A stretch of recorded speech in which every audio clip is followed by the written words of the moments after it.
Good morning, everyone, and welcome to your morning briefing for Thursday, the 15th of January, 2026. This is Robert. Jared and I will be staying in for Mike again today. Let's get started with our domestic sit rep. Yesterday, House Oversight Chair James Comer said he's going to push the House to hold former President Bill and his wife Hillary Clinton in contempt of Congress next week. Comer called for the House to hold the Clintons in contempt because they refused to appear during a House oversight hearing this week on the Epstein files. I think if the Republicans are successful in getting a resolution through to hold the Clintons in contempt of Congress, there is a risk that they do go to jail until they comply with the subpoenas from the House, as we've seen happen during the Biden administration with former Trump advisors. And I do think that the Trump administration would be willing to follow through with the House moving or asking the DOJ to enforce that contempt of Congress charge. And I think this would represent a significant political escalation if the Trump administration were to follow through. Moving over to the Senate Democrats' war powers resolution seeking to stop the Trump administration from using military force in Venezuela failed in a 51-50 vote in the Senate yesterday. This was after two Senate Republicans flipped to vote no on the resolution, and the tie-breaking vote was cast by Vice President J.D. Vance. I expect a lot of hay to be made over Vance casting this tie-breaking vote, and I expect there will be another attempt at a war powers resolution after the 2026 election if Democrats, especially if Democrats flip the House, which right now I think is the base case, and if they grow their minority in the Senate after the 2026 election in order to get over the larger Republican majority in the Senate, I expect them to try this again in order to effectively hamstring the Trump administration's foreign policy, what they are calling the Trump corollary. Moving over to the domestic side, the Trump administration announced that it's going to end temporary protected status for Somali immigrants.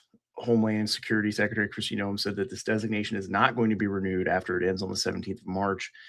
According to USCIS, there's about 705 Somali nationals in the U.S. that are currently covered by TPS. And part of the reason the Trump administration has not ended these TPS programs or not successfully ended them is that the Biden administration, before leaving office, did extend a lot of these TPS programs, and the administration has been fighting in the courts over ending these programs early. The department or the Democratic National Convention announced that it's launching its largest ever national voter registration campaign. They're calling it "When We Count." DNC Chair Ken Martin said that they have ceded partisan voter registration to Republicans for too long, and that this new campaign is going to be a top priority for the DNC. I think they're trying to overcome this what looked to be a voter registration apocalypse effectively that they faced last year, because as we saw, the Republican voter registration had actually significantly increased in states that track partisan registration, and Democrats had lost a significant amount of voters, of registered voters.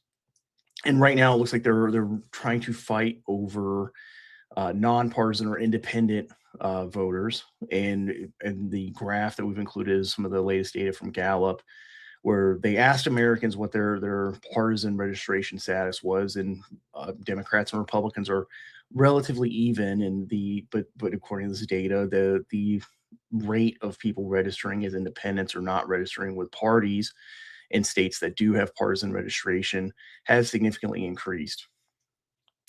Finally, on the domestic side, the National Democratic Redistricting Committee is pushing for Virginia and Maryland to redistrict ahead of the 2026 election. They have the president, John Bisonano, said that it's critical that Virginia and Maryland Democrats pass these new mid-decade congressional maps to prevent President Trump from, quote, attempting to steal the midterms. There has been, from the national level, some pressure. House Minority Leader Hakeem Jeffries has been meeting privately with both federal and state lawmakers from Virginia and Maryland. And their most recent meeting was this week to discuss redistricting. This week, Virginia Democrats are expected to pass a proposed state constitutional amendment that what it was going to do is allow the state legislature to pass a map because Virginia has one of those independent redistricting committees. I expect it to pass, but then they do have to get a vote on it at least 90 days within 90 days or after 90 days of passing that resolution. So and I haven't seen yet they've scheduled any kind of special election, but it's possible they do in order to get a new map ahead of the election. Like with the Republican states and the Voting Rights Act decision from the Supreme Court, the Virginia could move their primary date back in order to get a map in before this year's election. Jared, if you could come on and take us through the global sit rep, please. All right. We're going to start off with a couple notes in the Middle East. Qatar's International Media Office confirmed what they called the departure of certain personnel from Al Udeid Air Base. And this was in response to rumors circulating that the U.S. was actually pulling troops from the base. Now, Qatar says the departure is due to current regional tensions, and the State Department also issued a travel warning for Al Udeid Air Base, particularly because the Trump administration issued an order last year that any armed attack on the territory, sovereignty, or critical infrastructure of Qatar should be treated as a threat to the peace and security of the United States. Basically, an attack on one is an attack on both. So an Iranian attack on Al Udeid would potentially put this to the test and potentially result in the U.S. militarily retaliating against Iran. I think that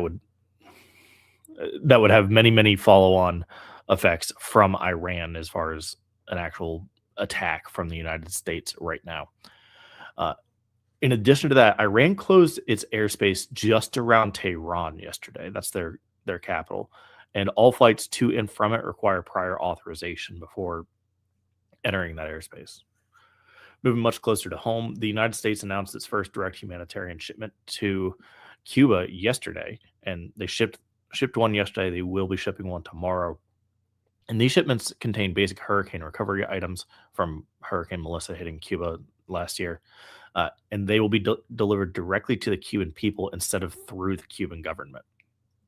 So I think what the U.S. here is doing here is actually trying to sway hearts and minds for Cuba, considering the instability of particularly the Cuban power grid. Over in Asia, Japan and the Philippines signed a defense logistics pact to share ammunition, fuel, food, and other defense goods and facilities. Now, the two foreign ministers that signed this pact said that a trilateral relationship between the United States, Japan, and the Philippines is essential all at their signing. Now, this is important because Japan, along with the U.S. and Australia, signed a similar logistics network agreement with their navies last year. So with the inclusion of the Philippines, which is a likely theater of war in the Pacific, the anti-China coalition's web of logistics and interoperability is really coming more clearly into view here.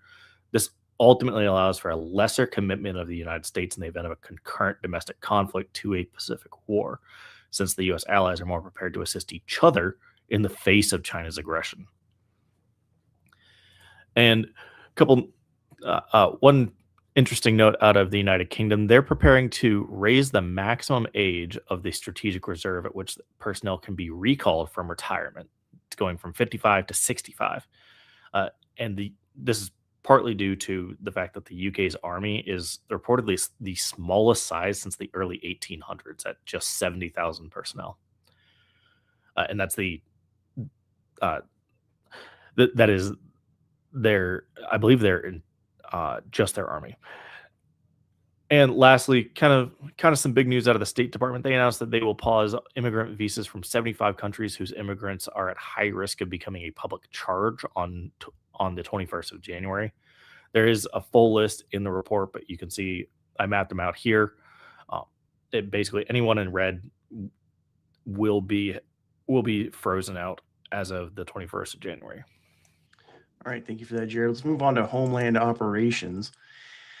This morning, within the last hour, President Donald Trump threatened to invoke the Insurrection Act in Minnesota if state and local officials do not stop, quote, professional agitators and insurrectionists from attacking ICE agents.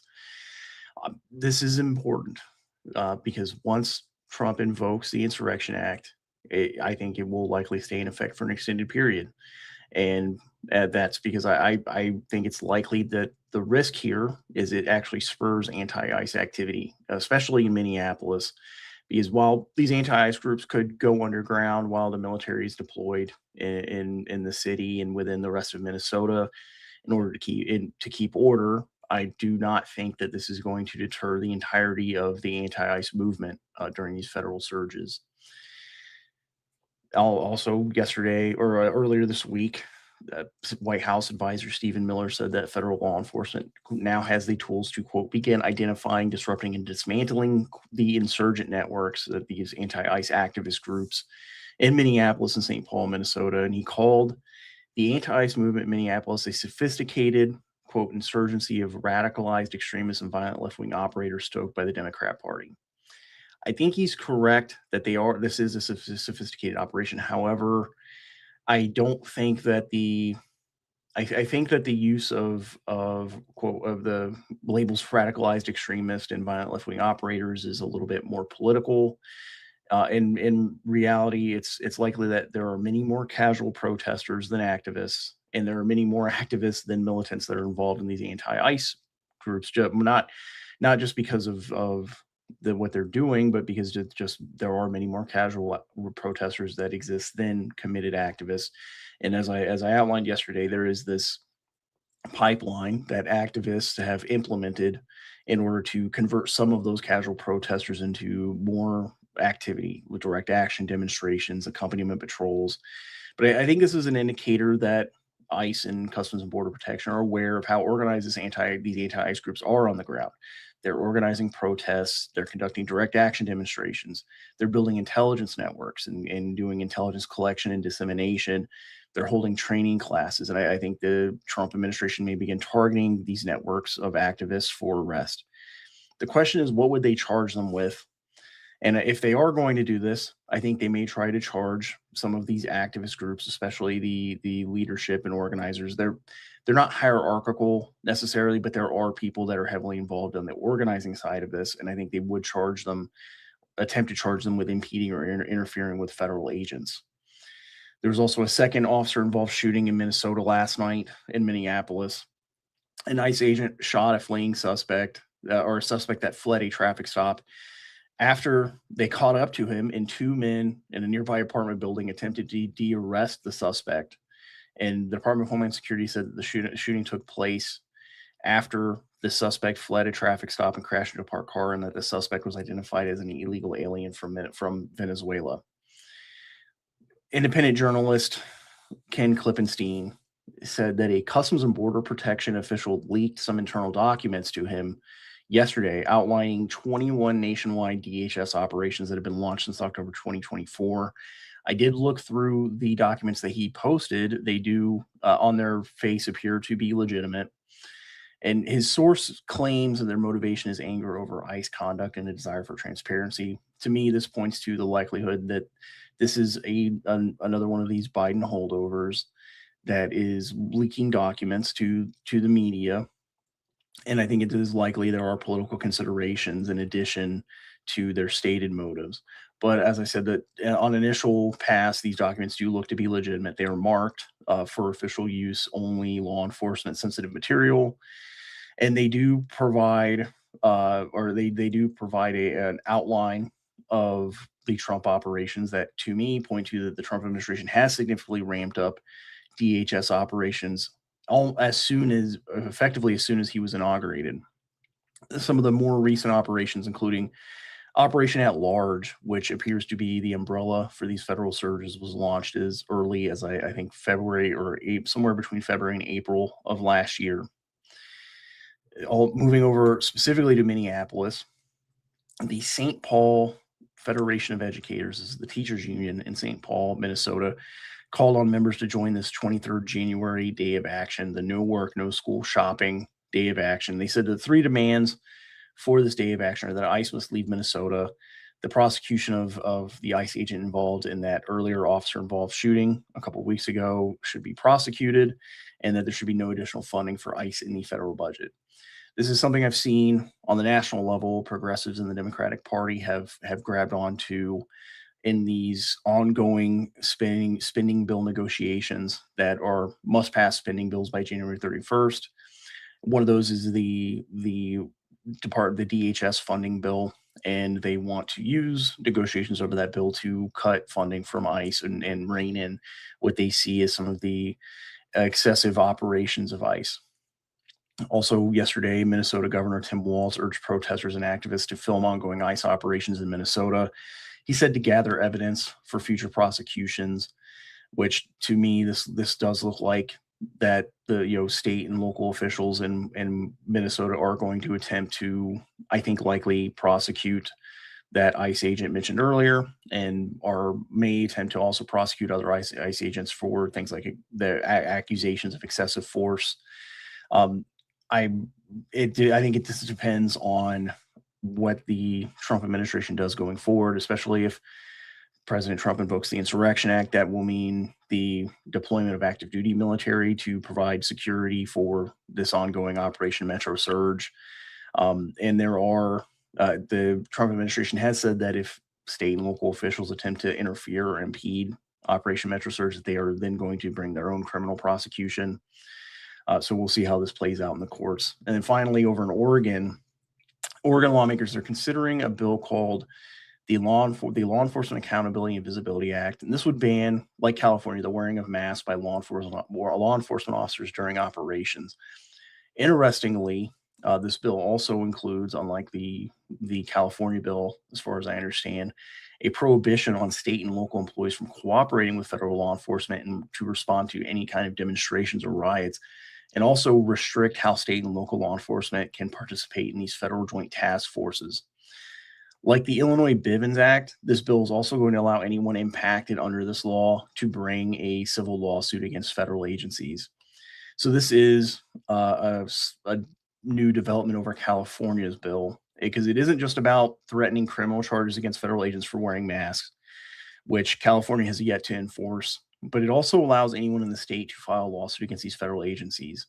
And I think, like the Illinois Bivens Act, the likely objective here is to undermine the Trump administration's capacity for these federal surges by tying them up in the courts, especially in civil cases.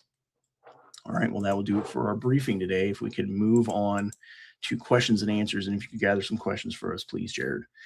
From Sarkar Darkstar, I mean this fully seriously. Is it actually happening?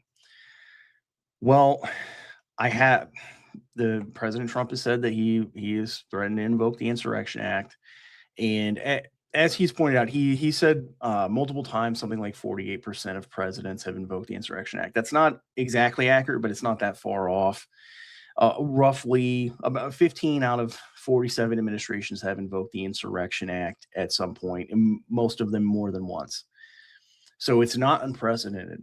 But if Trump does do it, I expect it to be to take an extended period of time before whatever reason Trump invokes the Insurrection Act to be resolved. And I expect if he does do it in Minnesota for Operation Metro Surge, I think it's likely that any follow-on federal surges will also require the Trump administration to invoke the Insurrection Act. Like I said, I don't think it would entirely end the anti-ICE movement and these rapid response groups and organizations. I think it's more likely they would just slow down or go underground in order to stave off the attention of the Trump administration. But as they continue these operations under Operation at Large across the country, I think they would have to do the same thing in these other cities as the anti-ICE movements that do exist in a lot of these cities already have been preparing for these federal surges as they do go back into operations when ICE and CBP go into other cities like Portland, San Francisco, Los Angeles, or back into Chicago. Next question, please.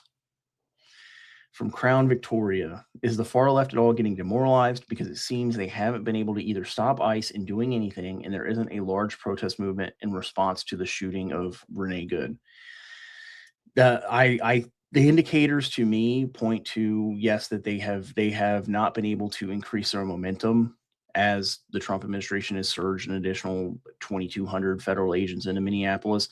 And I think that is the thinking in the Trump administration, is that if they surge more agents into Minneapolis, which is a more reasonable metro area to deal with than Los Angeles or Chicago, then they can basically blunt that momentum that the activist groups, the anti-ICE activist groups, were trying to rebuild after that officer-involved shooting. As far as I can tell, there's still effectively ongoing unrest in Minneapolis right now. There are still protests and demonstrations. The Minneapolis PD, I think, has been responding in very small numbers, but they've even said that they've been hit with they've been subjected to some of this anti-ice activity themselves. They like there was I think the chief of police in a press conference earlier this week said that the Minneapolis PD agents have also been getting hit with debris, and one of the things they're doing is freezing ice water bottles and turning them into ice and then using those as projectiles. They've been pelted with those. But I have not seen a lot of this momentum that they've tried to gain pick up. I think the Trump administration has blunted it with their response to Minneapolis, and which is why I was kind of surprised that President Trump threatened to invoke the Insurrection Act, because I think their strategy in Minneapolis has been successful, and I think that the risks that come with invoking the Insurrection Act are probably higher, or there's probably a higher risk that it actually invigorates the anti-ICE movement than just continuing with what they're doing in Minneapolis right now. Next question, please, Jared. From Anonymous Anglo 1169, is there any indication that the left is being demoralized by their? Oh, next question from Handle Your Face. In your opinion, will the ETA of calling the Insurrection Act be sped up, since local politicians and congressional representatives are now in the streets inciting actions against federal law enforcement officers? Well, I think for the Trump administration, the Insurrection Act question is about what is more effective and actually on a larger strategic level and on a longer timeline. I Clearly they have been considering it for a while, and I think that Trump coming out this morning and saying that is an indicator that they are closer to doing it, to invoke the Insurrection Act. And I'm not sure. I'm still, I'm sure that the President Trump will say more sometime later today, or even is doing even later this morning on invoking the Insurrection Act. It's possible that the level of resistance that they have gotten in Minneapolis, it has moved up their timeline. I still think it's more likely for now. I think it's more likely that Trump waits until after the midterm elections to do so, just because of the requirement effectively after he invokes it the first time to then do it again every time they do another federal surge. Next question, please, Jared.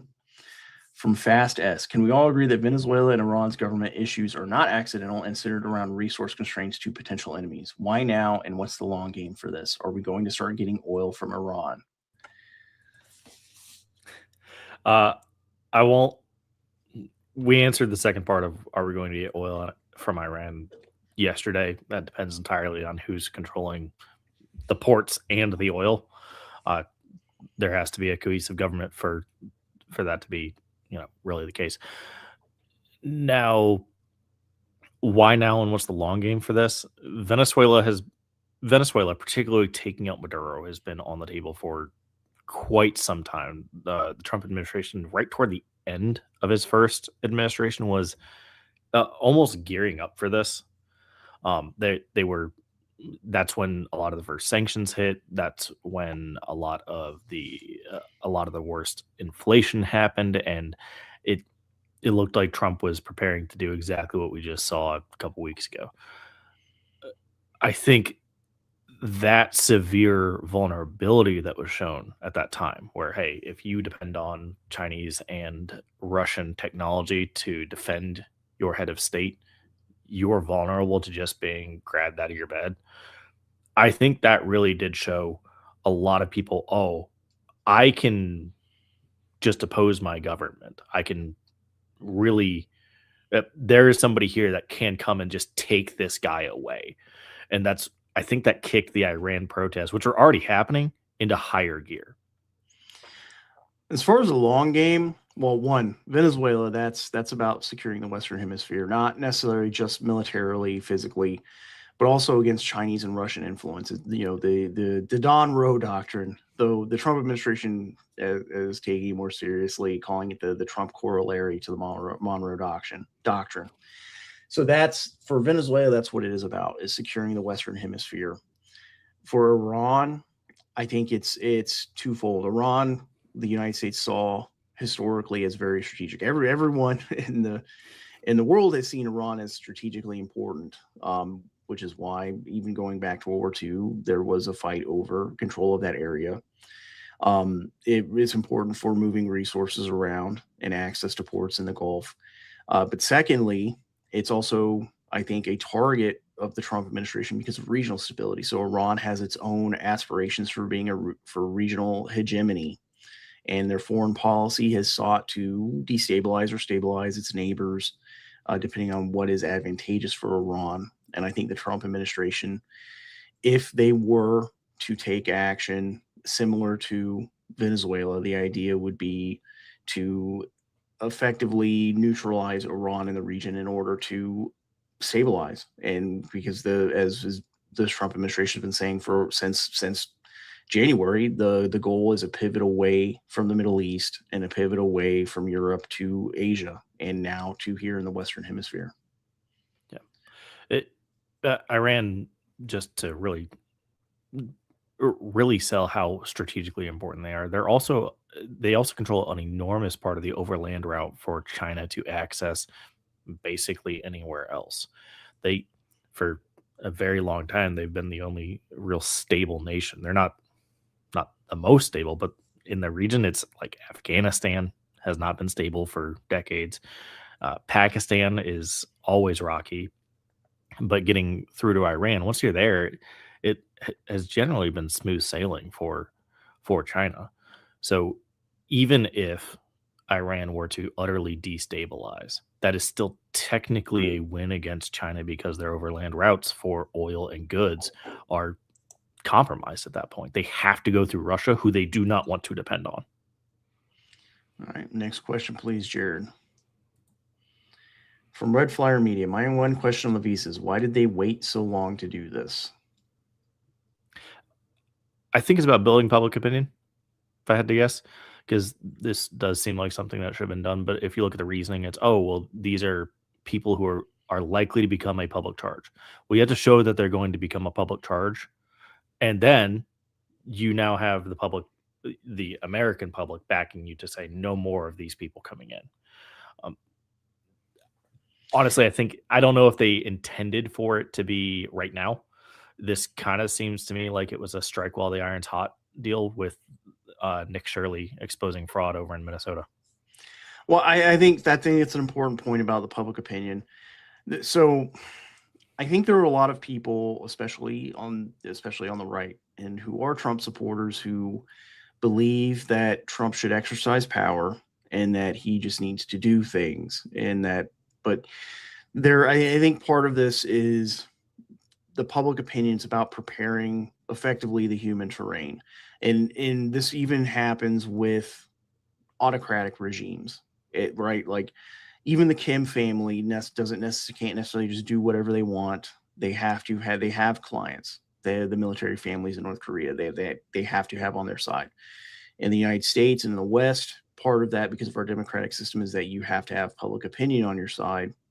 And I think this is a matter of timing. Like you said, the public opinion due to recent developments and how widespread some of this fraud is involving unemployment insurance, federal child care subsidies, SNAP, EBT. I think this is a timing issue where the public opinion or the public is now more aware of these things, and that the Trump administration sees this as a good time to then implement this because public opinion is much more on their side. All right, next question, please. From WC, any idea why U.S. Attorney Joe Thompson resigned in Minnesota?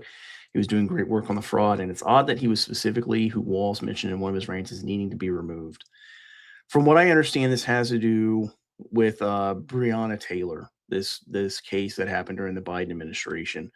These Minnesota U.S. attorneys office lawyers were involved in the federal prosecution of one of those officers. I forget his name off the top of my head, but there is a legal expert, a former federal prosecutor who worked on the January 6 cases as a defense attorney, who's writing an article about this.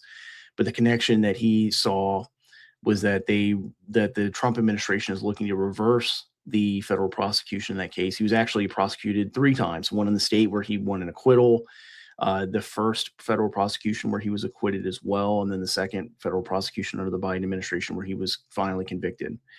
And his argument is that that's why these 3 Minnesota U.S. Attorney's Office lawyers actually resigned.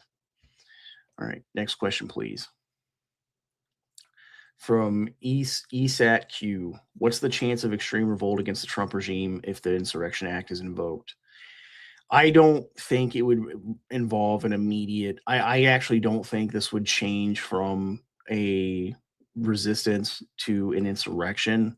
I think it's more likely that they roll back their activities in Minnesota until the insurrection is solved under the Insurrection Act, until the situation is resolved. And I think they would pop up in some of these other cities because most of who they have is casual protesters. There are a core of activists. There are far left militants that are involved in some of this stuff. Not necessarily in organizing the anti-ICE movement, but they are conducting some trainings, like the direct action demonstration training, the some of the other stuff like that we've pointed out. But there are many more casual protesters that get involved, that show up to these protests and demonstrations, that then some of them end up becoming activists. I don't expect an organized insurrection, military insurrection, if this is invoked. So I don't think it's likely. Next question, please, Jared. From Fastest, what is the psychological makeup of the instigators that are grooming the casual weekend protester? Are they being paid, or are they just that ideologically extreme? There is money changing hands, but they are ideological for the most part. The vast majority of them are ideologically motivated, especially as you get further to the far left groups. They're not being paid by anyone. A lot of the times they're organizing their own fundraising, and they are highly ideologically motivated. Next question, please. From Zobo Soshi Zion, why was India left off of the visa ban? You're muted, Jared. Sorry. I think it comes back to the reason for the ban announcement is these are immigrants that have a high risk of becoming a public charge. Okay. Well, Indians on paper are not likely to become public charges on paper. They statistically are supposed to be one of the highest earning immigrant groups, and that means they are technically net taxpayers. And that's all just based on the announcement here. There's also the geopolitical considerations. They are a member of the Quad. They are likely a balance against China. The U.S. has to maintain the threat of China having a two-front war, because even though I don't think they could militarily win in the Pacific, it is much more threatening for China to potentially face territorial loss on the east and west simultaneously. All right. Next question, please, Jared. From Ben T, can you comment on the NED funding that just passed the House with large Republican backing? What is the motivation of 81 Republicans to vote for controversial funding that benefits Democrat chicanery? Well, I think a lot of it has to do with how representatives and especially senators see themselves. There's a lot of wheeling and dealing in both of those chambers of Congress. I think that explains a lot of the funding that has been passed in these spending bills that does do stuff like this, like fund the NED. There's, I forget, I think it was the Commerce, Justice, and Science spending bill that would fund some of these pro-immigration legal defense groups. That a lot of it has to do with. I think the Republicans are trying to avoid another government shutdown. I think basically both sides of the government shutdown see it as effectively a draw, or that they have lost. they lost the government shutdown, and I think Republicans are willing. Some of them, of course, oppose the Trump administration, and I think that they are. When the Bush family came out at the end of last year and said that they are going to try to take back control of the GOP after Trump's term is over, I am sure that some people in the Republican Party, especially the more establishment Republicans, thought that was a great idea, and they are fine with the state of affairs pre-Trump administration. Some of them are much more worried about not having another government shutdown happen at the end of the month, and I think that explains a lot of the wheeling and dealing over getting these spending bills passed. Next question, please, Jared. From Brian L. Given the insurgent activity by the left, what does the team think are the likely avenues the administration can conduct in terms of counterinsurgency operations to dismantle these networks? We're actually going to save this question because I think it would be a good idea to have Mike on to discuss this one. Next question, please, Jared. From Bad Wabbit, regarding our ship's fleet redeploying to the Middle East, do you think our help to the Iranian people is a foregone conclusion? I hesitate to say yes here. I think the United States will, in some ways, help the Iranian people. Just otherwise, that meeting the other day was fruitless. That does not mean it has to be a military assistance. Moving the strike group there, basically, I think what they're doing there is preparing for a worst case scenario of a totally destabilized Strait of Hormuz. The U.S. Navy would. It's kind of what they've been practicing for 30 years, is maintaining the stability of the Strait of Hormuz. So in the event that Iran cannot uphold their half, the United States Navy could. I wouldn't look too much into it, but I'm certainly not ruling out that possibility either after what we saw in Venezuela. All right. Thank you, Jared. Next question, please. From ESAT Q6251, are we in a bleeding Kansas type situation? I don't think so yet.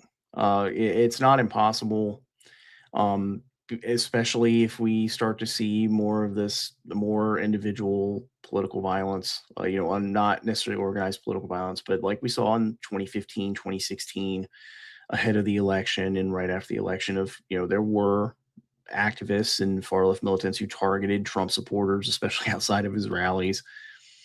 I think what it depends on is whether the Trump administration is successful or not in blunting a lot of the anti-ICE movement in Minneapolis. If the Trump administration does not succeed, or I think the risk of invoking the Insurrection Act, the anti-ICE movement could escalate. We might see more individual political violence, not necessarily something like an organized insurgency. But we are not there yet. We are not in a bleeding Kansas situation. Next question, please, Jared. From Anonymous Anglo, what options do the left have to oppose the Insurrection Act, and how likely are they to succeed? Well, I don't think Congress, I don't think Democrats could, on their own, can actually stop the president from invoking the Insurrection Act. I think the avenue they're going to take is probably articles of impeachment, which are not likely to succeed either. I don't think they're going to get past the House, and even if they did, they're definitely not going to get a conviction in the Senate. And I think that's really the only option they have as far as legally opposing it. Of course, there's in the courts too, in Minneapolis, in Minnesota, and in Illinois, and are already trying to sue the Trump administration to stop or at least put a pause on Operation Metro Surge. I don't think that's likely to succeed either. They don't really have a lot of legal options. Next question, please. From Ben T. If things heat up too much on the ICE front, might Trump move up the Mexico drug enforcement operations to accomplish his stated initiative and remove focus from domestic ICE operations? That's possible. I think right now they're really focused on getting the Mexican government to cooperate more. I think that was part of we reported on last week. There was that phone call between Marco Rubio and their foreign minister and Scheinbaum came out talking about it. I think the idea what the Trump administration is doing is trying to pressure Mexico into doing its own enforcement down there so that the United States can, use their resources for other things. I don't think that the Trump administration would do something unilaterally in Mexico in order to remove public focus on Minneapolis. I, I there's a lot of public opinion polls that have been put out over the last couple of weeks about ICE and public support for ICE and stuff like that. But I take a lot of those with a grain of salt, especially after the 2024 election and Seltzer's Iowa poll debacle. Um, so I think that they're definitely being used for messaging. I'm not sure that they necessarily capture the sentiment on the ground for a lot of people across the United States as far as this specific operation. So I don't think they necessarily need to have some kind of distraction, foreign policy distraction from Minneapolis. Next question, please, Jared. The King Doe. They have been working on this plan for, quote, mass resistance against the pillar since USAID was shut down. If that is happening now, is there another plan being made for after, or is this the plan? Actually, this is another question I want to save for when Mike is back to discuss. From Brian L., is there any indication the DOJ will bring charges against rogue district attorneys who charge ICE agents? Yes, they have said multiple times that if there are charges brought against federal agents for conducting immigration operations and the normal course of their operations, that they would use the DOJ to bring criminal charges against officials. I think they've said that pretty explicitly. Next question, please, Jared. Binti, are parts of Western Africa considered to be in the Western Hemisphere? Yes, they're west of the prime meridian, which is the definition for where you are in a hemisphere. All right. Well, that's a simple answer. From Echo Monarch, are ICE agents really making $200K per year? Yeah, I saw that video. It was pretty funny. It's possible he is making $200K a year, but that is probably not his base salary. That includes over a lot of overtime. There are agents that are being moved into Minneapolis and these other federal surgeons that are working a lot of overtime hours. He probably also has some type of cost of living adjustments, bonuses, and effectively like stipends for food and hotel costs and stuff like that. So it's possible that individual agent was making more than $200,000 this year. Next question, please. From Bad Wabbit, I heard there were like 48 members of the House that will not seek re-election and 7 or 8 senators. Have you seen anything on that tracking where the retirements are? Yes, I don't think I'm not sure about the 48 number in the House, but yeah, there are a significant amount of lawmakers who are not seeking re-election. Some of them are because they're going over to run for a state office like governor. Some of them have just decided to retire. I think even Tom Tillis, the Senate, or I'm sorry, Thune, the Senate Majority Leader, Tom Tillis, I think, is going to try to run for governor in North Carolina. I think John Thune might be talking about retirement, but yeah, it is a pretty significant number. I'm just not sure off the top of my head what the exact number is. And yeah, I am keeping track of that just because going into the election this year, there's obviously this redistricting fight, but there's also the Senate map doesn't look much stronger for Republicans than Democrats, but that depends on the incumbency advantage, I think. So if there are, an incumbent senator, Republican Party senator, deciding not to run again in a safe seat that's up this year, does even if only slightly, it does increase the chance of that seat flipping slightly. In the House, I think a lot of the retirements have to do with Republicans in some of these swing districts or in blue states that are being redistricted out, like in California. And then there are some Democrats in like Texas where they have been redistricted out that are not running again. And I think that's for the most part what's happening is that there are some that are deciding to run for other races, either reps that are running for senator, senators running for governor. And that is, I think, what the dynamic happening here is it just happens to be a year where at least some of these retiring or lawmakers who are not going to run again or just deciding to run for other offices. Next question, please. All right. We are caught up to all the saved ones. All right. All caught up. Well, that's the end of our questions for today. We'll be back with you tomorrow on the show and in your inbox. Be safe and stay out front.